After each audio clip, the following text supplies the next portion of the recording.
Have you ever wondered or asked yourself, what's my purpose in life? Over 6 immersive days at Date with Destiny, Tony Robbins can help you find that answer, providing you tools to reshape your destiny and design the life of your dreams. Date with Destiny is Tony's favorite event, and it's the one you might have seen in that Netflix documentary, I Am Not Your Guru. Here's what happens, though, over those 6 days. You start out by gaining a deep understanding of what truly motivates you. Then you identify the triggers that create pain and pleasure in your life, and learn the strategies to eliminate pain for good. Finally, you'll learn how to ignite or reignite your passion to achieve your ultimate vision of your life, career, finances, health, and relationships. As Tony says, it is in your moments of decision that your destiny is shaped. This is your chance to make the ultimate breakthrough and to start living the life you desire and deserve. To learn more about Date with Destiny, visit www.tonyrobbins.com/destiny.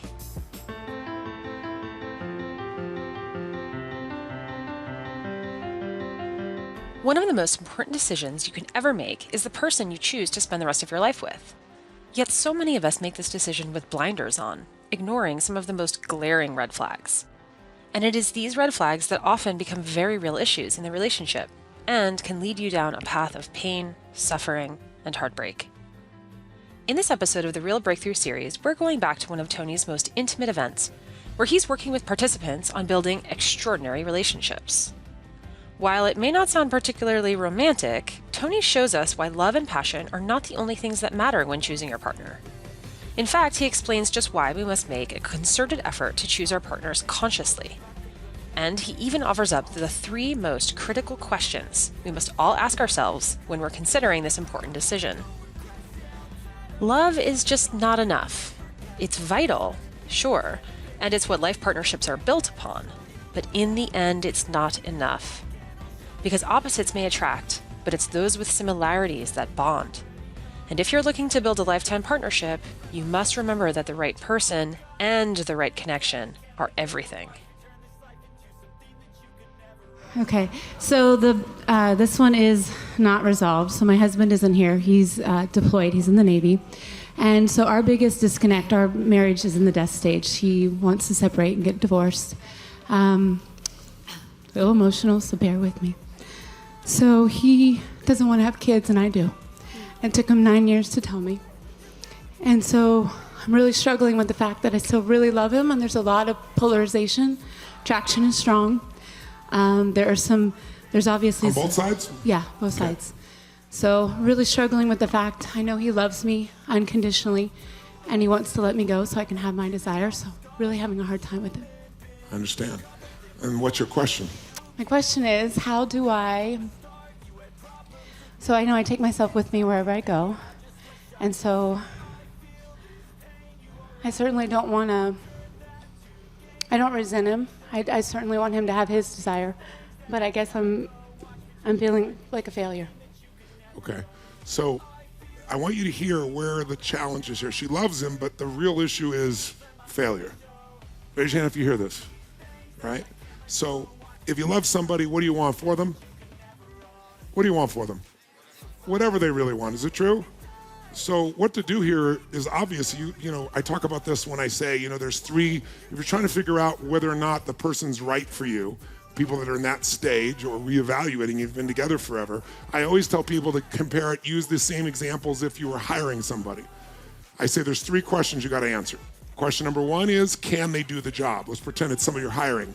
Because by the way, in your business, it's not the person you hire, it's the person you failed to your business, true? And when it comes to intimate relationship, it's equally important. The right person and the right connection is everything. So you guys have a great love and a great, sounds like polarity from the perspective of what you're saying, but you have different goals. So here's how that looks. Question 1, can they do the job? If you're interviewing someone for the 3rd time, or in my business, if I'm interviewing somebody, they've already been screened by multiple people, they can do the job. If you're dating someone, you're 6 months into dating, 9 months, 12 months into dating, can they be the person? They can. Second question is more important. Will they do the job well long term? In business, it's easy to look at. It takes the charge off it, right? How do I know if they will do the job long term? Because in the beginning, does everybody do a good job? Most people, yes or no? And when they're selling you in the interview process, they're definitely going to sell you on it. But whether they're going to do a good job long term is based on two things to remind you. One, are their goals aligned with the job? Right? So let's use job because it's less charged, right? So the example that I'll often share at Date with Destiny, because it's just so vivid for me, is that Bonnie Pearl and I had a personal assistant. You can imagine if you're an assistant with us, we're 24/7 people. We're on every different time zone. We live in, multiple countries.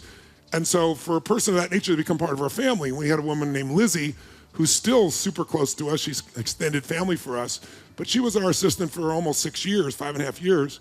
And then she fell in love and she ended up getting married and having kids, and so she couldn't be our assistant. So we looked for somebody new. And where did we look? We looked at the LA Personal Assistants Association, which sounds like a natural place because we have all these celebrity clientele. Certainly somebody who's worked in that environment knows how to deal with them at the level of quality we would expect. But then we went through, I think, 5 or 6 people in almost 2 years, and we'd never done that before. And then I woke up and realized what it was. A person who goes to Hollywood to become a personal assistant is not usually going because their life dream is to support a family and make a difference. What's their life dream? They want to be an actress or an actor or whatever it is. And who do they want to talk to? My clientele. They want to pick up the phone and they want to talk to Oprah, right? They want somebody who can make it. Tony Hopkins, Anthony Hopkins, most of you know him as, right? Quincy Jones, whoever it is, Pitbull. Those are all my friends and clientele. Hugh Jackman. These are all people that they take unbelievable care of and treat everybody else like shit, right? So it's very obvious that it was my fault. I picked somebody, nothing wrong with these people, they just have different goals. The goals will not be fulfilled by the job. Make sense? And so I can remember going to Fiji and we're in line and she and I are playing and we're arguing over which line's going faster. So we pick separate lines, we play fight, be competitive, be funny. And I hear this voice behind me, Tony, and I turn around and this guy I'd known for years, very wealthy man, very successful man. Hadn't seen him in probably 10 years, 8 years, 9 years, whatever it's been.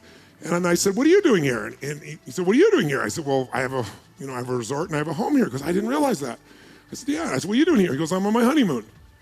I said, well, where's your spouse? Where's your bride? He goes, over there. And she's standing in the same line as she is, right?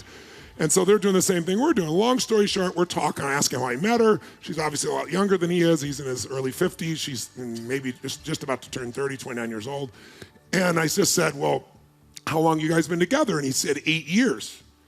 I said, wow, 8 years. I said, you're just now getting married. How come? He goes, she wore me down. Now, the minute he says that, my gut's like, oh my God, right? This is a disaster waiting to happen.